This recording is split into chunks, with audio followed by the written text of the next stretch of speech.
రాష్ట్ర రాజకీయాల్లో ఈరోజు ఒక తీవ్రమైన చర్చ జరుగుతుంది. ఒక దేశ ప్రధానిని రాష్ట్ర మంత్రిగా ఉన్న నారా లోకేష్ వెళ్ళి కలవటం.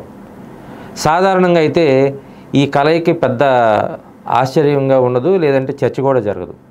కానీ రాష్ట్రంలో ఉన్నటువంటి పరిస్థితులు, రాజకీయ పరిస్థితులు, అదేవిధంగా లిక్కర్ కేసుకు సంబంధించి ఇప్పటికే సిట్ తీవ్రంగా దాని ప్రయత్నం చేస్తుంది. లిక్కర్ స్కామ్కి సంబంధించినటువంటి విషయాలు మొత్తం కూడా వెలికి తీసే ప్రయత్నం చేస్తుంది. ఇలాంటి పరిస్థితుల నేపథ్యంలో దీని వెనక, లిక్కర్ స్కామ్ వెనక ఎవరు ఉన్నారన్నది ఇప్పటికే చాలా వరకు ఒక దాదాపుగా 90% రివీల్ చేసినటువంటి పరిస్థితి కనిపిస్తుంది. ఇలాంటి పరిస్థితుల్లో లిక్కర్ స్కామ్లో మరింత కీలకమైనటువంటి వ్యక్తులను అరెస్ట్ చేస్తారన్న ప్రచారం జరుగుతుంది. దీంతోనే లోకేష్ ఢిల్లీ పర్యటన కొనసాగుతుందా? అసలు ఈ రాష్ట్ర వ్యాప్తంగా జరుగుతున్నటువంటి చర్చకు ప్రధాన కారణం ఏంటి తెలుసుకునే ప్రయత్నం చేద్దాం. ప్రముఖ రాజకీయ విశ్లేషకులు గోపాలకృష్ణ గారు ఉన్నారు. సార్ నమస్తే. ముఖ్యంగా దేశ రాజధానిలో ఒక ఇద్దరు కీలక నేతలు, అంటే ప్రధానమంత్రి, అదేవిధంగా రాష్ట్రానికి సంబంధించినటువంటి మంత్రి, వీళ్ళిద్దరి కలయిక, వీళ్ళిద్దరి భేటీ జరగగానే రాష్ట్రంలో ఏదో జరగబోతుంది అనేటువంటి ప్రధాన చర్చ జరుగుతుంది. మీరు ఎలా చెప్తారు? రాష్ట్ర రాజకీయాల్లో ప్రథమ భూమిక పోషించే వ్యక్తి నారా లోకేష్ గారు. ఇప్పుడున్న పరిస్థితుల్లో తెలుగుదేశం పార్టీ నేషనల్ పార్టీగా అవతరించిన తర్వాత, అది మీరు వారసత్వం అనుకోండి, అర్హత ప్రకారం వచ్చిందనుకోండి, చంద్రబాబు గారికి నమ్మిన బంటుగా అనుకోండి, కొడుగ్గా అనుకోండి, రాష్ట్ర మంత్రిగా అనుకోండి, ప్రధాన కార్యదర్శి పదవిని నారా లోకేష్ గారు తీసుకున్నారు. ఆ తీసుకున్న భాగంలో ఒక మంత్రిగా కంటే కూడా నేషనల్ పార్టీలో ఒక ప్రధాన కార్యదర్శిగా ఆయన కలవటం అనేది పెద్దగా ఇటువంటి రూమర్స్కి స్పెక్యులేట్ చేయాల్సిన పని నాకైతే అనిపించట్లేదు. అదే కాకుండా ఇటీవల ఒక మంత్రిగా యోగా కార్యక్రమం వైజాగ్లో నిర్వహించినప్పుడు తనకిచ్చిన బాధ్యతని, ఒక మంత్రివర్గంలో తనకిచ్చిన బాధ్యతని చక్కగా నిర్వర్తించి దాన్ని సక్సెస్ చేసిన సందర్భంలో ఆ యోగాంధ్ర బుక్ అనేది ఒకటి, ఒక బాధ్యత గల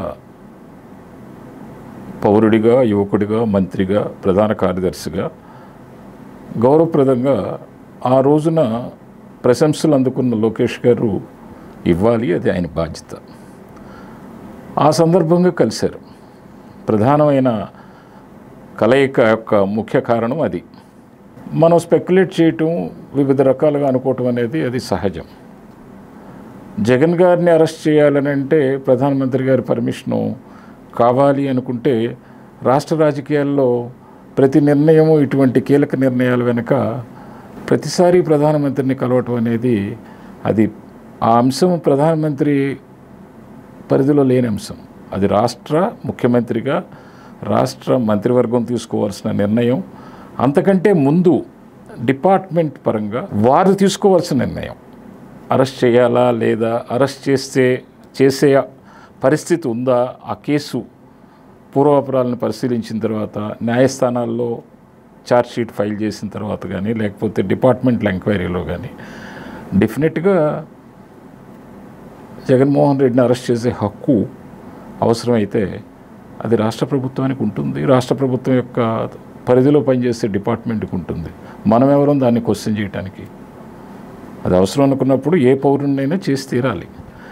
ఆ తర్వాత ఆయన ముద్దాయా కాదా అనేది తర్వాత కోర్టు తెలుస్తుంది. అది ఇప్పుడు ఆయన అనుకున్న 11 కేసుల్లో ఆ రోజున కాంగ్రెస్ ప్రభుత్వం అరెస్ట్ చేసింది. అప్పుడు ఎవరున్నారు రాష్ట్రంలో, కేంద్రంలో? కాంగ్రెస్ పార్టీ ఉంది. కాంగ్రెస్ పార్టీ ఉంది. కాంగ్రెస్ పార్టీ కేంద్రంలో, రాష్ట్రంలో ఉంది కాబట్టి అనుసంధానంగా పనిచేయాలి. కాబట్టి అప్పుడు ఇస్తే ఇచ్చి ఉండొచ్చు, నిర్ణయాధికారాన్ని చెప్పుండొచ్చు. అది మనకు అంతర్గత వ్యవహారం. ఇప్పుడు కూడా కూటమి ప్రభుత్వంలో తెలుగుదేశం ఒక భాగంగా ఉంది కాబట్టి ప్రధానమంత్రి గారు ఇస్తారా, లేకపోతే అక్కడ బీజేపీ పార్టీ అధ్యక్షులు ఇస్తారా, లేకపోతే హోమ్ మినిస్టర్ ఇస్తారా, లేకపోతే కన్సర్న్ సంబంధించిన అధికారులు ఇస్తారా అనేది రాజ్యాంగ పరిధిలో ఉన్న అంశంగా మనం చూడాలి తప్ప, స్పెషల్గా దానికోసం వెళ్ళి నేను జగన్ గారిని అరెస్ట్ చేస్తాం, మీరు పర్మిషన్ ఇవ్వండి అని మనం స్పెక్యులేట్ చేయడం అనేది తెలిసిన వ్యక్తిగా నేనైతే చేయలేను.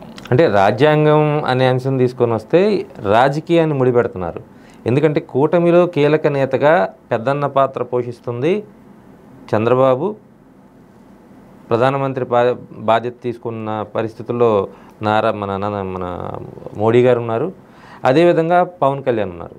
రాష్ట్రంలో పవన్ కళ్యాణ్ చంద్రబాబు కలిసే తిరుగుతుంటారు. కాబట్టి ఇలాంటి కీలకమైన దశలో కీలకమైన విషయాన్ని రాజకీయ భాగస్వామి పార్టీకి సంబంధించినటువంటి అధినేత ఆయనకి చెప్పాల్సిన అవసరం ఉంది. అందుకే వెళ్ళారు. నారా లోకేష్ ఇందాక మీరు అన్నట్లుగా టీడీపీ నేషనల్ వర్కింగ్ ప్రెసిడెంట్గా వెళ్ళుండొచ్చు, సెక్రటరీగా అట్లా కూడా అనుకోవచ్చు. వెళ్ళినా అటువంటి ఇన్ఫర్మేషన్ ఇన్పుట్ ఇస్తే ఇవ్వటంలో తప్పులేదు కదా కూటమి భాగంలో. ఒకవేళ రాష్ట్రంలో జరుగుతున్న రాజకీయ పరిణామాలు, ఇతరితర డెవలప్మెంట్ యాక్టివిటీసు, ఆర్థికపరమైన అంశాలు ఒక నేషనల్ ప్రెసిడెంట్గా పార్టీ కన్సర్న్లో అబ్జర్వ్ చేసుకోవాల్సిన బాధ్యత లోకేష్ గారికి ఉంది. చెప్పదలుచుకుంటే చెప్తే తప్పేం లేదు. తప్పని అంటలేదు సార్. ఇప్పుడు దానికోసమే వెళ్ళారా? రాష్ట్రంలో ఇంకేదైనా జరగబోతుందా రాబోయే వారం రోజుల్లోనో 10 రోజులు? నేను అనుకోవటం అంత ప్రధానమైన అంశాన్ని కూటమిలో భాగంగా చర్చించదలుచుకున్నప్పుడు, కూటమి యొక్క నిర్ణయాధికారాన్ని రాష్ట్ర పరిధిలో ఉన్నా కానీ చెప్పదలుచుకున్నప్పుడు పార్లమెంటరీ పార్టీలో అన్నా చర్చిస్తారు, లేకపోతే ఎన్డీఏలో భాగస్వాములైన పార్టీలతో అయినా చర్చిస్తారు అవసరమైతే, అవసరమని అనుకుంటే, తలుచుకుంటే. కానీ ఒక లోకేష్ గారు ప్రధానమంత్రికి డైరెక్ట్గా చర్చించాల్సిన అంశం కాదని నేను అనుకుంటున్నాను. అంటే కేవలం యోగాకు సంబంధించి యోగాంధ్ర అవ్వచ్చు, అభివృద్ధి కార్యక్రమాలు అవ్వచ్చు, రేపు రాబోయే రోజుల్లో కీ రోల్ ప్లే చేసే ఒక ప్రధాన కార్యదర్శిగా అంతర్గతంగా పార్టీ కూటమి కలిసి పనిచేయాలి. కాబట్టి రాష్ట్ర భవిష్యత్తుని నిలబెడితే కూటమికి కూడా దానికి పేరు ప్రఖ్యాతులు రావాలి, ప్రజల్లో మంచి మన్ననలు పెరగాలి, ఒక కేస్ స్టడీగా ఈ రాష్ట్రం ఉండాలి అనుకున్నప్పుడు ప్రధానమంత్రితో ఇతరితర అంశాలన్నీ చర్చించవచ్చు. అది హక్కు, ఆయనకు ఉండే హక్కు లోకేష్కి.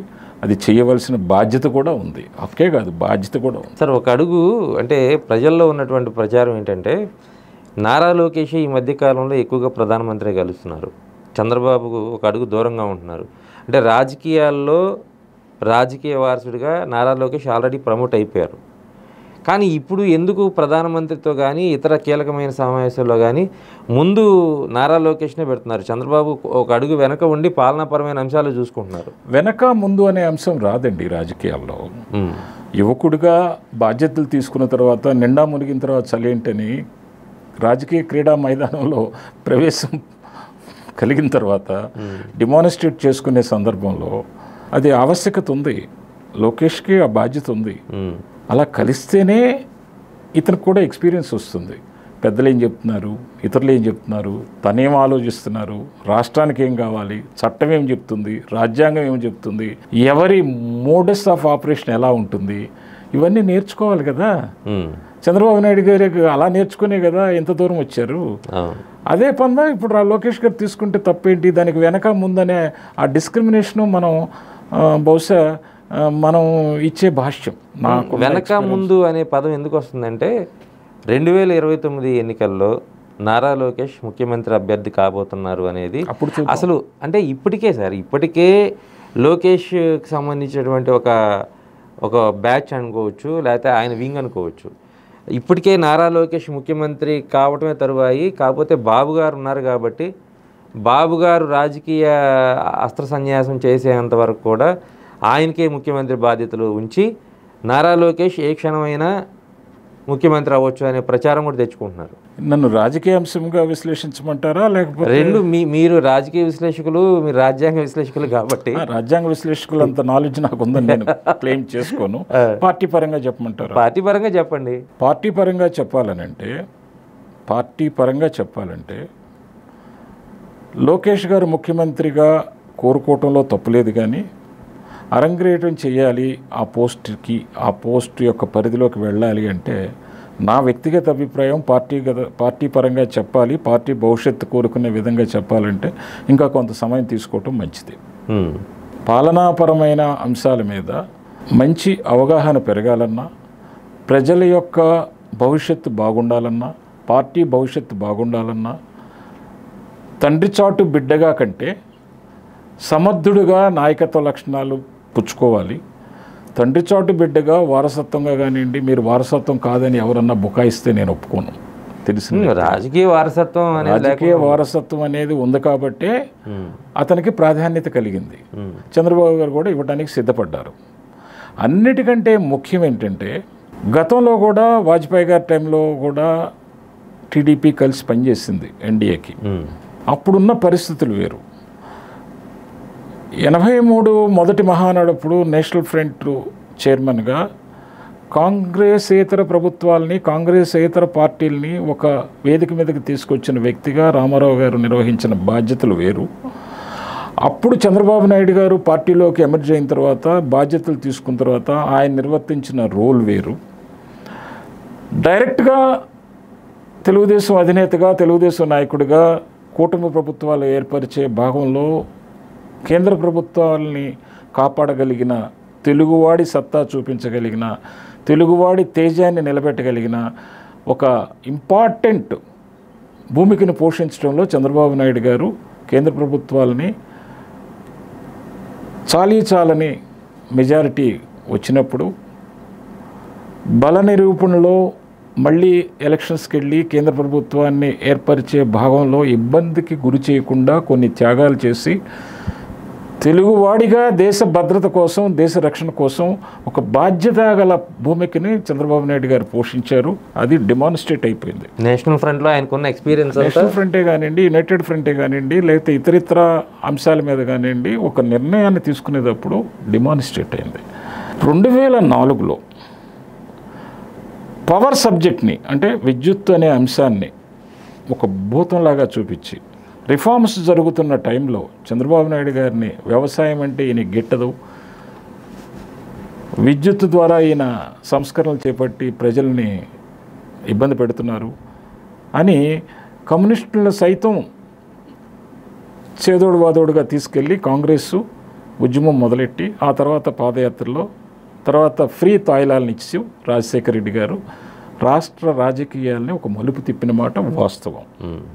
దానికి తెలుగుదేశాన్ని ఇబ్బందికి పెట్టాలన్నా, తెలుగుదేశానికి అధికారం లేకుండా దూరం చేయాలన్నా ఈ అంశాలని ప్రధాన అంశాలుగా కులం అనండి, లేకపోతే రిఫార్మ్స్లో భాగంగా ఈయన ప్రపంచ బ్యాంకుకి అనుగుణంగా పనిచేస్తున్నారనండి, లేకపోతే ఒక ఐటీ సెక్టర్నే పట్టుకున్నారు, రైతాంగాన్ని ఇబ్బంది పెడుతున్నారనండి, లేకపోతే విద్యుత్ సంస్కరణలు వద్దు ఎక్కువగా చేసినందువల్ల ప్రజలు ఇబ్బంది పడుతున్నారని చెప్పిన కాంగ్రెస్ పార్టీ అదే అంశం మీద పరిశ్రమలకి విద్యుత్ ఇవ్వలేని కారణంగా పరిపాలనా భాగంలో, పరిపాలనా సంస్కరణలో అసమర్థత పాలనలో కాంగ్రెస్ పార్టీ నిలబడింది దోషిగా నేను చెప్పగలిగితే. రాజశేఖర రెడ్డి గారు రెండోసారి గెలిచిన పరిస్థితి వేరు, తీరు వేరు, ఆ ప్రచార సరళి వేరు. రాష్ట్ర విభజన సమయంలో ఆయన చాలా డిప్లొమాటిక్గా రెండు ప్రాంతాలని వాడుకున్న తీరు వేరు, అందరికీ విదితమే.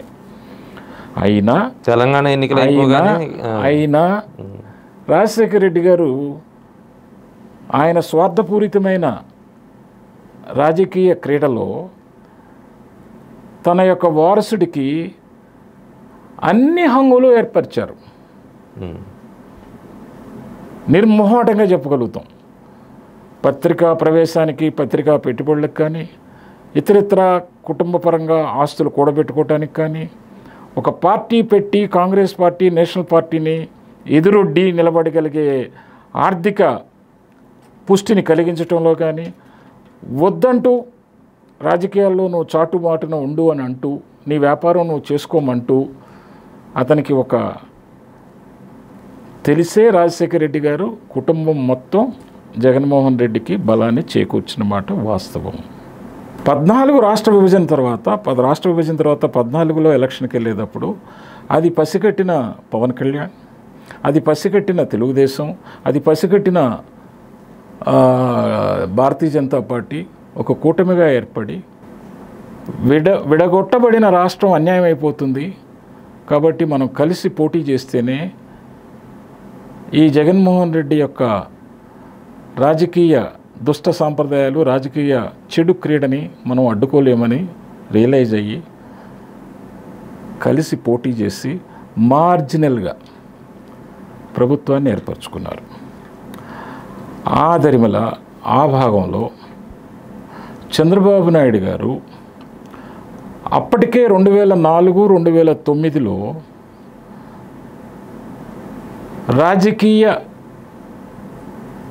ఈ విభాగంలో కొన్ని నిర్ణయాల్లో కొంతమంది వ్యక్తులకి అవకాశం కల్పించారు. ఆ వ్యక్తుల్ని 14 తర్వాత కూటమి ప్రభుత్వం ఏర్పడిన తర్వాత అటు కేంద్రంలో ఇటు రాష్ట్రంలో అధికారాన్ని పంచుకునే భాగంలో కొంతమంది వ్యక్తుల్ని కేంద్ర ప్రభుత్వంలో పెట్టుకోవాల్సి వచ్చింది. అలాగే కొంతమంది వ్యక్తుల్ని రాష్ట్ర ప్రభుత్వం నుంచి దూతలుగా పంపించాల్సి వచ్చింది. రాష్ట్ర సమస్యల మీద మాట్లాడించాల్సి వచ్చింది. కేంద్ర నిర్ణయాలని, అలాగే రాష్ట్ర విభజనలో జరిగిన చట్టాలని, వాటి యొక్క అమలు తీరుని ప్రభుత్వ భాగస్వాములుగా కొంతమంది వ్యక్తుల్ని చూపించి పార్టీ తరపున పార్టీ పరంగా కొన్ని నిర్ణయాధికారాలని కొంతమందికి ఇవ్వాల్సి వచ్చింది. నేను నిర్మోహటంగా చెప్పాలంటే, నా విశ్లేషణ అనుభవం, నేను ప్రాక్టికల్గా చూసిన దాని ప్రకారం చెప్పాలనంటే, ఆ తీరులో కొన్ని తప్పులు దొర్లాయి.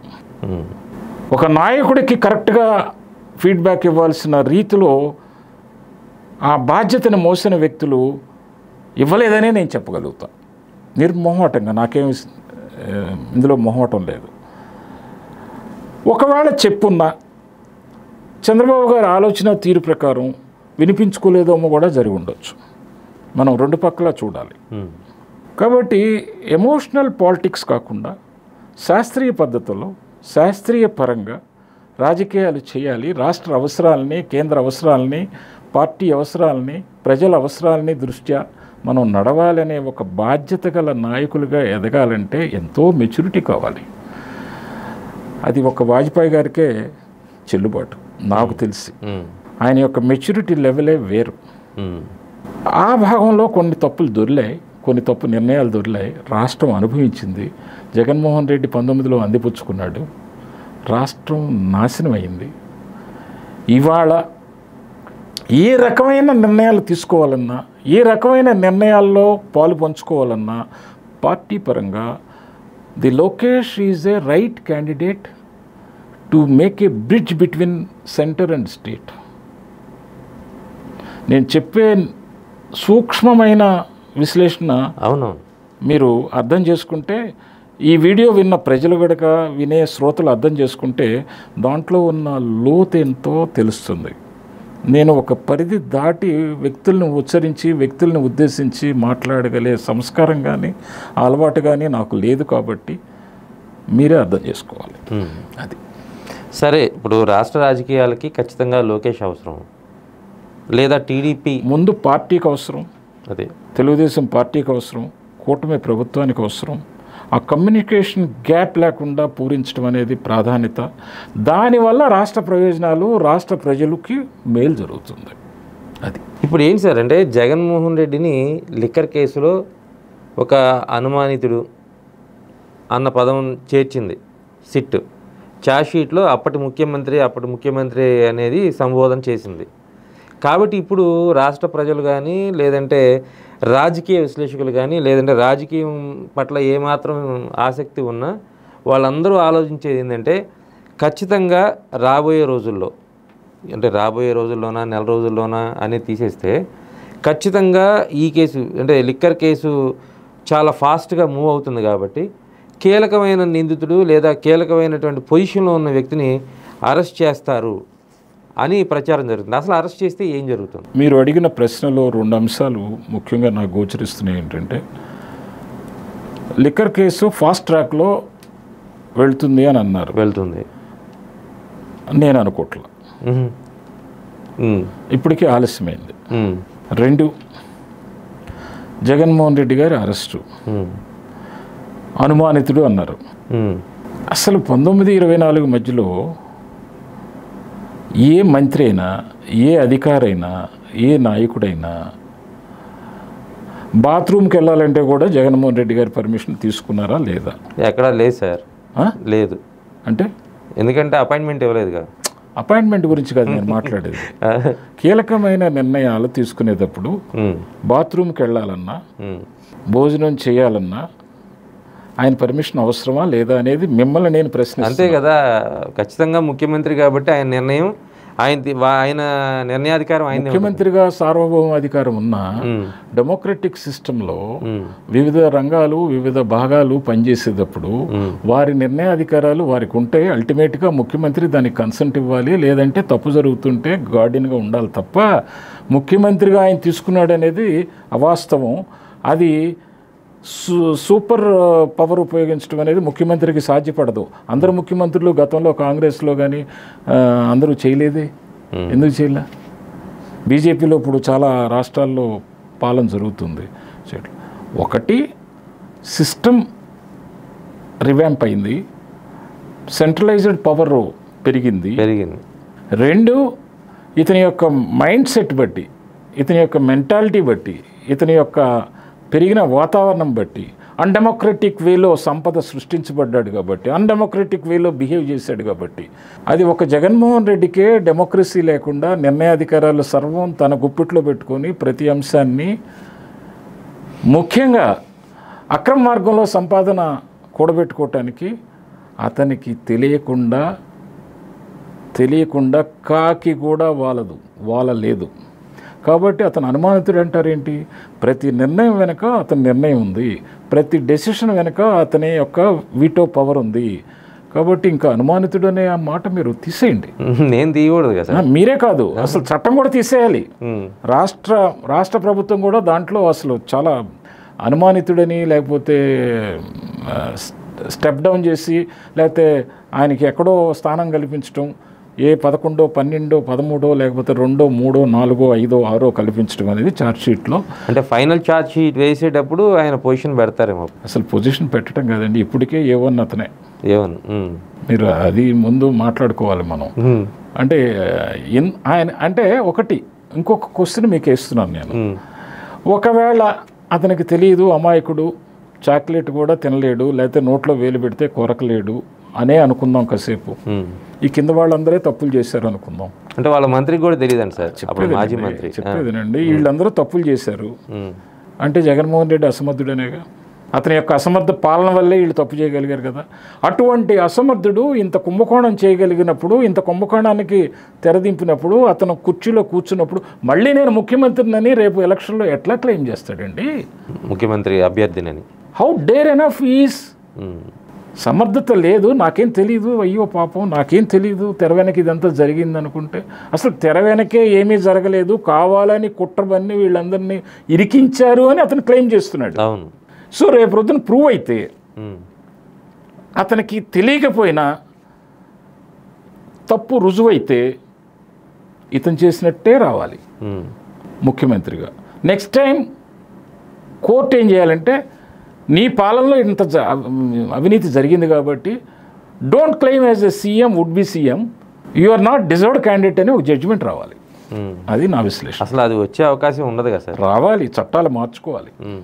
అసలు ఆశ్చర్యకరమైన విషయం ఏంటంటే, గతంలో అబ్కారీ శాఖ మంత్రిగా పనిచేసినటువంటి అప్పటి డిప్యూటీ సీఎం నారాయణ స్వామి, ఆయనకు కూడా అసలు విషయం తెలియదంట. మీకు కనుమూరి బాపిరాజు గారు ఎక్సైజ్ మినిస్టర్గా ఉన్నారు, మీకు గుర్తుందా లేదా? ఉంది. నాకు తెలిసి ఒక ఇన్సిడెంట్ జరిగింది, ఆయన అప్పుడు రిజైన్ చేశారు నేను అనుకుంటున్నా. ఏదో విషయంలో ఆయన తప్పుకున్నట్టు నాకు గుర్తు. అలాగే కోనేరు రంగారావు గారిని తప్పించారు మంత్రివర్గం నుంచి, తెలుసా మీకు? ఇది ఆయేషా మేర కేసు సార్?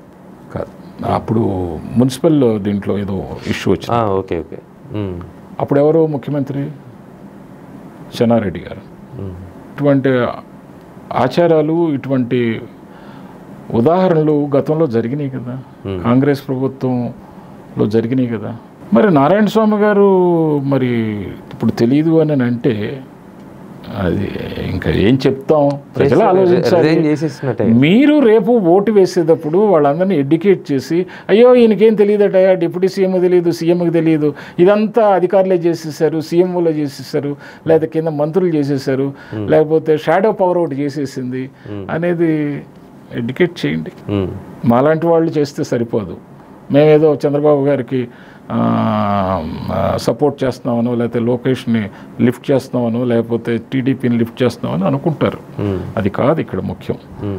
ఒక బాధ్యత గల పౌరులుగా, ఒక బాధ్యత గల వ్యక్తులుగా తప్పు జరిగినప్పుడు బై డిఫాల్ట్ ఏదన్నా కొద్ది గొప్ప అవకతవకలు జరిగినాయంటే మనం అర్థం చేసుకోగలుగుతాం. ఇంత పెద్ద రెవల్యూషనరీ, అక్కడేమో ఢిల్లీలోనేమో పనిష్మెంట్ ఇచ్చారు, గవర్నమెంట్ని పడగొట్టారు. ఇక్కడేమో రేపు గవర్నమెంట్ నాదే, మేము వస్తాం, మీ తాట తీస్తాం, జాగ్రత్త, ఒళ్ళు దగ్గర పెట్టుకోండి, సప్త సముద్రాల అవతలున్నా మేము తీసుకొచ్చి మిమ్మల్ని వెతికి వేటాడి అన్ని రకాల చర్యలు చేస్తాము అని ఇక్కడ అంటుంటే, అసలు పత్రికా రంగం మాట్లాడాలి, ప్రజలు మాట్లాడాలి. ఈ పార్టీకి రివర్స్ గేర్లో ఉద్యమాలు రావాలి. జగన్ గారిని అరెస్ట్ చేయమని ఉద్యమం తీసుకురావాలి. అది చైతన్యం, రాజకీయ చైతన్యం. కానీ ఇప్పుడు ప్రభుత్వం మాత్రం ఆలోచిస్తుంది ఎక్కడ జగన్మోహన్ అసలు ప్రభుత్వానికి ఏం బాధ్యత లేదండి. నా దృష్టిలో ప్రభుత్వం ఒక అడ్మినిస్ట్రేటివ్ నిర్ణయాలకే. అసలు ప్రజల్లో చైతన్యం ఏది, ప్రజల యొక్క వాణి ఏది, వారి సంపద అంతా తరలిపోతే, వారి ఆరోగ్యాన్ని భక్షిస్తే, వారి ఆరోగ్యానికి హాని చేస్తే, where is revolutionary attitude in the public mode and mood? Sir, ప్రజల్లో చైతన్యం రావాలనుకుంటే ఇప్పుడు కాదు, 2021 నుంచో 2020 నుంచో రావాలి. ఎప్పటి నుంచో అనేది పక్కన పెడదాం. అసలు 21, 22 రాకపోవటానికి 2 కారణాలు ఉన్నాయి. ఒకటి, అధికారాన్ని అడ్డం పెట్టుకొని పోలీసులతో అణగదొక్కారు, వాయిస్ నొక్కేశారు. సార్, బ్రిటిష్ కాలంలో కూడా తెల్లదొరలో ఆ రోజుల్లో ఉన్న స్వార్థరహిత రాజకీయాల్ని ఇప్పుడు మనం కంపేర్ చేసుకోవద్దు. అప్పుడు ఇటువంటి విషయాలున్నా, ఇటువంటి చర్యలున్నా శరీరంలో రోమాలు నెక్కపడుచుకొని రోడ్డు మీదకి వచ్చి ఎవరురా నువ్వు అని చెప్పేసి అడిగే ధైర్యం ఉంది. ఇవాళ ఆ ధైర్యం ఎక్కడుంది?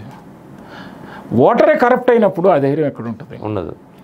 అందుకే మీకు మద్యం షాపుల్లో నువ్వు అంటే డబ్బులు కట్టి తీసుకొని వెళ్ళు, నీకు పేటిఎం పనిచేయదు, ఏటీఎం పనిచేయదు, నీకు ఫోన్పే పనిచేయదు అని అంత నిర్వహణ వాళ్ళు పెట్టేసినప్పుడు అండి, నేను ఒకటి చెప్తున్నా. ఎలక్షన్లో నిలబడ్డ ప్రతి వ్యక్తి, ప్రతి పార్టీ వాటికి అనుగుణంగా అనుబంధంగా పనిచేసిన వ్యక్తులు మాతో సహా మేము ముద్దాయిలమే. ఎందుకు ముద్దాయిలు అంటానంటే, ఎలక్షన్లో లిక్కర్ పంచే భాగంలో మేము కూడా కళ్ళు మూసుకొని ఉన్నాం కదా. మేము పార్టీలు పనిచేసామండి. ఎలక్షన్ వ్యవహారంలో మేము కూడా కొంత భూమికలను పోషించామండి. ఎక్కడో చోట, ఒక నియోజకవర్గం అవ్వచ్చు, కొన్ని జిల్లాలు అవ్వచ్చు, లేకపోతే బిహైండ్ ది కర్టన్ కొన్ని విభాగాల్లో అవ్వచ్చు. కానీ ఎలక్షన్లో డబ్బు మద్యం పంచుతుంటే కళ్ళు మూసుకొని ఉన్నాం కదా. మేము కూడా ఇండైరెక్ట్గా సపోర్ట్ చేసినట్టే కదా. మన క్యాండిడేట్ గెలిపే ముఖ్యమని, కానీ డబ్బు పంచాలన్నా, మద్యం పంచాలన్నా కింద స్థాయి కార్యకర్త నుంచి కింద స్థాయి నాయకుడి నుంచి ప్రధానమంత్రి వరకు కళ్ళు మూసుకొని ఉన్నట్లకే. ఆ చెడు వ్యాధిని తీసేయాలని అంటే, సమూలంగా మార్పు రావాలంటే మనలో చైతన్యం రావాలి. మనలో చైతన్యం బాగా విపరీతమైన పరిణామాలు జరగాలి. ఆలోచన విధానంలో మార్పు రావాలి. అది లేనప్పుడు జగన్మోహన్ రెడ్డి గారు ఏంటి, లేకపోతే ఇంకొకళ్ళు ఏంటి మద్యంలో ముడుపులు పుచ్చుకోవటం, లేకపోతే మద్యం ద్వారా ప్రజల రక్తాన్ని తాగటం అనేది it's after all nothing in my opinion. ఈ కేసు అంటే ముఖ్యంగా ఇప్పుడు మీకు తెలిసినంత వరకు ఏ పొజిషన్లో ఉంది? జగన్మోహన్ రెడ్డిని అరెస్ట్ చేస్తే రాష్ట్రంలో వచ్చేటువంటి అంటే పరిస్థితులు ఎలా ఉండబోతుంది? కేసు పొజిషన్ అనేది పూర్వపురాలు 100% నాకు తెలియదు. ఓకే, కొంతమేరకు తెలుసు. తెలిసిన దాన్ని నేను చెప్పడం కూడా భావ్యం కాదు. ఓకే, నాకున్న సమాచారాన్ని కొన్ని విషయాలు చెప్పడం కూడా అంత ధర్మం కాదు. ఒక బాధ్యత గల పౌరుడిగా అది హాస్యాస్పదం, లేకపోతే అది తప్పు. ఓకే.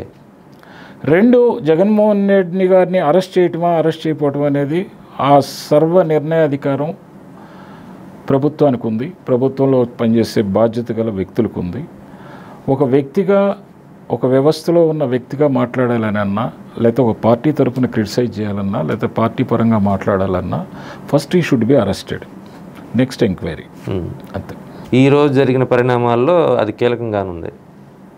అది జరిగే అవకాశం ఉందా? అది అది మీ విజ్ఞతకు వదిలేస్తా. సార్ ఆ చర్చ కూడా జరిగే అవకాశం ఉంటుందిగా. నాకు ఐ డోంట్ హ్యావ్ నాలెడ్జ్. అంత లోతైన విశ్లేషణ కానీ, అంత లోతైన అవగాహన కానీ, అంత లోతైన సమాచారం కానీ నాకు లేదు. వస్తుంది సార్, ఇవాళ కాతే రేపు వస్తుంది సమాచారం. అది అందరితో పాటు నాకు రావచ్చు అంతే. సో మొత్తంగా రాష్ట్రంలో జరుగుతున్నటువంటి ప్రధాన చర్చ ఏదైతే ఉందో లిక్కర్ స్కామ్ కేసు, దీంట్లో అనుమానితుడు అనే కంటే నిందితుడుగానే ఎవరైతే ఈ లిక్కర్ స్కామ్ వెనక సూత్రధారి ఉన్నారో, ప్రధాన సూత్రధారి సిట్ చెప్తున్నట్లుగా ప్రధానంగా ఛార్జ్షీట్లో ప్రస్తావించిన విధంగా అప్పటి ముఖ్యమంత్రి జగన్మోహన్ రెడ్డిని ఖచ్చితంగా అరెస్ట్ చేయాలి, విచారణ చేయాలనేది ప్రధానంగా రాష్ట్రంలో జరుగుతున్నటువంటి చర్చ. అదేవిధంగా రాజకీయ విశ్లేషకుల నుంచి వస్తున్నటువంటి మాట కూడా.